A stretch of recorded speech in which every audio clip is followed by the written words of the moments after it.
Hi guys, Sahil here. तो जब से मैंने लंदन मूव करा है या जब से मैंने इधर आके पढ़ना स्टार्ट करा है और मैंने अपने यूट्यूब वीडियोस बनानी स्टार्ट करी हैं, तो बहुत सारे स्टूडेंट्स के ना मेरे पास मैसेजेस आ रहे हैं जो अभी भी इंडिया या पाकिस्तान या जो भी अपने होम कंट्रीज़ में रह रहे हैं। तो उन लोगों के ना मेरे पास मैसेज आते थे कि इधर की पढ़ाई कैसी होती है, इधर के असाइनमेंट्स वगैरह का क्या सीन है, या कैसे हमको असाइनमेंट बनाने हैं, क्या प्रोजेक्ट वर्क होता है, या कैसा एग्जामिनेशन सिस्टम है इधर का। तो उन सब के लिए ना रिगार्डिंग सब लोगों की क्वेरीज होती थी। तो मैंने सब कुछ लिख लिया था कि मेरे को क्या क्या बताना है, कैसे कैसे वीडियोस बनानी है। लेकिन फिर मेरे पास खुद अपने इतने असाइनमेंट्स थे, खुद मेरे को इतनी ज़्यादा मतलब मेरे को लग रहा था टाइम उनको कोप अप करने में, क्योंकि अब हमारा सेकंड टर्म एंड हो रहा है। तो मैंने सब कुछ लिख लिया था, लेकिन उसके बारे में वीडियो नहीं बना पा रहा था, तो वो थोड़ा सा डिले हो गई वीडियो। लेकिन फिर अभी रिसेंटली मेरे को ट्यूटर बिन ने अप्रोच करा, जिन लोगों जो लोग यही असाइनमेंट्स हेल्प वगैरह के लिए प्रोवाइड करते हैं अपनी सर्विसेज। तो उसके बारे में बात करते हैं, लेकिन एक बिग शाउट आउट टू उनको जिनकी वजह से ये वीडियो पॉसिबल हो पा रही है। तो आज हम बात करेंगे कि हमारा कैसा असाइनमेंट का या क्या कैसा स्ट्रक्चर होता है इधर यूके में। क्या आपको एजुकेशन के बेसिस पे आपको क्या असाइनमेंट्स देने पड़ते हैं, या आपको एग्जाम्स देने हैं, या आपका प्रोजेक्ट वर्क होता है, या क्या उस सब के बारे में। तो मैं अपने कोर्स के बारे में, जैसे जो भी मेरा ब्रूनल में, मैं अभी ब्रूनल यूनिवर्सिटी में पढ़ रहा हूँ और मैं मास्टर्स इन फाइनेंस कर रहा हूँ, एमएससी फाइनेंस। तो वो उसके बारे में आज हम बात करते हैं और मैं आपको सारा एक्सप्लेन करूंगा कि कैसा कैसा स्ट्रक्चर होता है इधर, या आपसे क्या एक्सपेक्ट करता है आपका प्रोफेसर, या कितने वर्ड्स के एसेज लिखने पड़ते हैं, या अगर प्रेजेंटेशंस हैं तो कैसे प्रेजेंटेशन देते हैं। और जैसे कि हम हमारे कोर्स में तो एग्जाम्स भी हैं। कुछ कोर्स ऐसे होते हैं जैसे स्टेम कोर्सेज हैं, उनमें सिर्फ पूरा प्रॉपर आपको प्रेजेंटेशन पे, या आपको सिर्फ टेस्ट रन करने हैं, या सिर्फ आपको असाइनमेंट सबमिट करने हैं। कुछ लोगों के एग्जाम्स नहीं होते हैं, जैसे कि इंटीरियर डिज़ाइन या आर्किटेक्ट वाले कोर्सेज होते हैं। तो उन लोगों की, या फिजियोथेरेपी के भी सिर्फ बेसिक उनके मिड टर्म्स में एग्जाम होते हैं, लेकिन फाइनल में एग्जाम नहीं होते हैं। तो ऐसे हर एक कोर्स का ना अपना अपना डिफरेंट स्ट्रक्चर है, डिफरेंट मॉड्यूल है उनके। तो उसके बेसिस पे उनके एग्जाम्स होते हैं। लेकिन अगर मैं अपने कोर्स की बात करूँ तो मैं अपने कोर्स के बारे में आपको बताता हूँ कि मेरा, या जैसे कि जो रिलेटेड सब्जेक्ट हैं, जैसे कि मास्टर्स इन इंटरनेशनल बिजनेस हो गया, या मार्केटिंग टाइप हो गया, या फाइनेंस एंड इन्वेस्टमेंट टाइप हो गया। तो उन सब के बारे में मैं आज बात करूंगा कि वो कैसे, या मैनेजमेंट। तो उन सब के बारे में आज बात करते हैं कि कैसे स्ट्रक्चर होता है। तो मैं अभी आपको वाइस फ्लो पे लेके जाता हूँ, जो हमारा मतलब ब्रूनेल का एफिलिएटेड पार्टनर है। तो अभी क्योंकि कोविड के चक्कर से ना सारे एग्जाम्स ऑनलाइन हो रहे हैं हमारे, तो जो भी प्रेजेंटेशन है, प्रेजेंटेशन सारी जूम क्लासेस जूम पे हो रही हैं। या अगर हमको एग्जाम्स वगैरह सबमिट करने हैं तो वो वाइस फ्लो उनका एक डेजिग्नेटेड पोर्टल टाइप है, और उस पे जाके हम अपना, उसी पे हमको क्वेश्चन पेपर मिलता है, हम उसी पे सबमिट करते हैं। और या फिर अगर हमारे को डेजर्टेशन वगैरह लिखनी होती है तो भी हम उसी पे करते हैं। तो सारा वाइस फ्लो मैं आपको समझाऊंगा कि क्या होता है, या अगर आपको टेस्ट वगैरह है या आपकी प्रेजेंटेशन है, तो वो सारे के बारे में आज डिस्कस करते हैं। और फिर मेरे को आपको ट्यूटर बिन के बारे में बताना है, जो मैं पर्सनली रेकमेंड करूंगा कि आपको एक बार ट्राई करना चाहिए। तो फिलहाल मैं अभी अपने एग्जाम्स के बारे में बात करते हैं कि क्या क्या है, और फिर मैं आपको उसी से रिलेटेड ट्यूटर बिन के बारे में बताऊंगा कि how tutor bin can help you. तो गाइस स्टार्ट करते हैं। जैसे कि अभी मैं वाइस फ्लो वाला, जो मेरा ब्रूनेल का, मैंने अपना अकाउंट लॉगिन कर रखा है इधर, ठीक है। और ये सारे ना वाइस फ्लो ओपन, मतलब ये सारे फ्लोज ओपन है। मतलब फ्लो इधर सब्जेक्ट को बोलते हैं, जो भी सब्जेक्ट होता है आपका, तो उसका ना एक फ्लो बन जाता है। जैसे कि अभी ये ओपन फॉर पार्टिसिपेशन है, कि अभी जैसे मैंने डेजर्टेशन का टाइटल सबमिट करना है, हमको वैसे डेजर्टेशन के लिए 3 महीने मिलते हैं। तो अभी सिर्फ आपको टाइटल सेलेक्ट करना है, तो उसका फ्लो ओपन है। और उसकी स्टार्ट डेट, जैसे ये फेब में ही स्टार्ट कर दिया था इन लोगों ने, और फिर एंड डेट इसकी 1 अप्रैल है। मतलब 2 दिन में मेरे को सबमिट करना ही करना है अपना टाइटल। तो ऐसे ही ना फ्लो ओपन होते हैं, मतलब प्रोफेसर के पास इसका वो होता है, ऑप्शन होता है, वो फ्लो ओपन कर सकता है, वो फ्लो क्लोज कर सकता है। और एक फिक्स डेडलाइन होती है उसकी, तो आपको उस डेडलाइन में ही उसको अटेम्प्ट करना है, उसको सबमिट करना है। और उसके बाद अगर आप सबमिटेड कर दोगे तो आपको पार्टिसिपेशन का वो मिलता है। सारी चीज़ें अभी उसके बारे में बात करते हैं सब्जेक्ट वाइज। तो जैसे ये डेजर्टेशन की हमने बात करी, तो ये 17 फेब को ओपन हुआ था और 1 अप्रैल को ख़त्म हो गया, ख़त्म हो जाएगा। और अभी मैं इसको फिल कर सकता हूँ। तो यहाँ पे जैसे कि अगर मैं डेजर्टेशन की बात करूँ, तो मैं इसमें जाके देखूंगा इधर कि असाइनमेंट में एक्चुअली मेरे को करना क्या है। तो यहाँ पे मेरे को सबमिट करना है। तो असाइनमेंट में जैसे कि ये हमारे पास डेजर्टेशन के कुछ टॉपिक्स दे रखे हैं, आप खुद से भी टॉपिक सेलेक्ट कर सकते हो। लेकिन अगर आप खुद से टॉपिक सेलेक्ट करोगे ना, तो वो आपको अप्रूव कराना पड़ेगा अपने प्रोफेसर से। अदरवाइज आप इनमें से कोई भी टॉपिक चूज कर सकते हो। ये टॉपिक्स हैं इधर, आपको जो भी इसमें से चूज करना है आप वो करो। इसके साथ एक फॉर्म फिल करना है और यहाँ पे अपलोड करना है, फिर क्लिक हेयर टू सबमिट। तो ये सारा सीन है, आपको इजी है और कुछ भी करने की ज़रूरत नहीं है, आपको इधर ही जाके इजी आराम से हो जाता है। और आपके पास ऐसा भी नहीं है कि आपको कम टाइम मिलेगा, आराम से जैसे ये 42 डेज से चल रहा है, तो अराउंड 44 डेज़ का हमारे पास टाइम था सिर्फ डेजर्टेशन सबमिट करने का, डेजर्टेशन का टाइटल सबमिट करने का। तो अगर हम पीछे चलें, अब ये तो हो गया मेन सब्जेक्ट, इसके लिए तो सबका मतलब डेजर्टेशन का ना बहुत बड़ा रोल है आपकी डिग्री में, क्योंकि यूके की ना ऑलमोस्ट हर एक डिग्री में, मास्टर्स डिग्री में आपको डेजर्टेशन सबमिट करना ही करना पड़ता है। और उसकी मतलब 4 टाइम, अगर आपके 4 सब्जेक्ट के इक्वल इसका वेटेज होता है, तो सब लोगों को डेजर्टेशन में हेल्प चाहिए होती है, और डेजर्टेशन सबके लिए बहुत ज़रूरी है। ठीक है, अब जैसे कि ये मेरा एक सब्जेक्ट है बिजनेस फाइनेंस वर्कशॉप। ठीक है, इसकी बात करते हैं। अब इसमें क्या करना है, आपको 3000 वर्ड का ना इंडिविजुअल ऐसे लिखना है। ठीक है, और इसी का, अब जो ये इंडिविजुअल ऐसे है, इसकी वेटेज है 70%। वो हर एक कोर्स के हिसाब से या हर एक यूनिवर्सिटी के हिसाब से अलग अलग होती है। तो जैसे कि ना इसके अगर आप फ्लो देखोगे ना, तो एक हमें यहाँ पे बिजनेस फाइनेंस वर्कशॉप का इंडिविजुअल ऐसे टाइटल सबमिट करना था, वो मैं कर चुका हूँ। जैसे कि यहाँ पे स्टेटस आ रहा है सबमिटेड। ठीक है, और इंडिविजुअल प्रेजेंटेशन टाइटल भी यहाँ पे है। ठीक है, वो भी आपको फ्लो सबमिट करना है।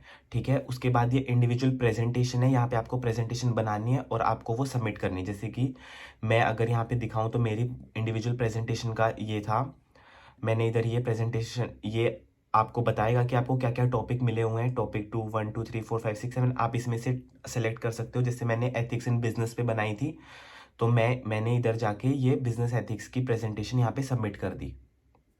ठीक है, तो वो आपको अपने हिसाब से चेक करना है कि आपको कौन सा वो करना है, या आपको क्या टॉपिक लेना है, या आपको क्या, आपका प्रोग्राम, आप अपने प्रोग्राम लीडर से बात कर सकते हो, जो भी आपकी फैकल्टी है, और वो आपको एक्सप्लेन कर देगा अच्छे से, और आराम से हो जाता है, कोई दिक्कत नहीं है। बस आपको ये है कि आपका मटेरियल अच्छा होना चाहिए, आप उसको अच्छे से प्रेजेंट कर पाओ। तो और फिर जैसे कि एक तो ये हो गया, आपने प्रेजेंटेशन सबमिट कर दी, फिर आपको ये पावर पॉइंट टाइप आपने प्रेजेंटेशन सबमिट कर दिया, अब आपको इसको प्रेजेंट भी करना है। तो आपकी, अब जैसे कि मैं अगर इस कोर्स की बात करूं, तो इसमें 30% वेटेज है जो मैं प्रेजेंटेशन सबमिट करूंगा। इसकी 10 मिनट्स की प्रेजेंटेशन हुई थी, वो मेरी हो चुकी है। और आपका जो 70% बच गया ना, वो आपका 70% आप जो ऐसे लिखोगे उसको प्रेजेंट नहीं करना है, बस वो 3000 वर्ड का ना ऐसे लिखना है, और वो ऐसे सबमिट करना है इधर आपको, जो ये इंडिविजुअल ऐसे, जो अभी मैंने नहीं करा है क्योंकि इसकी डेडलाइन है अप्रैल 28। तो मैं अभी, मेरा ईस्टर ब्रेक स्टार्ट होएगा नेक्स्ट वीक से, तो मैं उसमें अपना बनाऊंगा।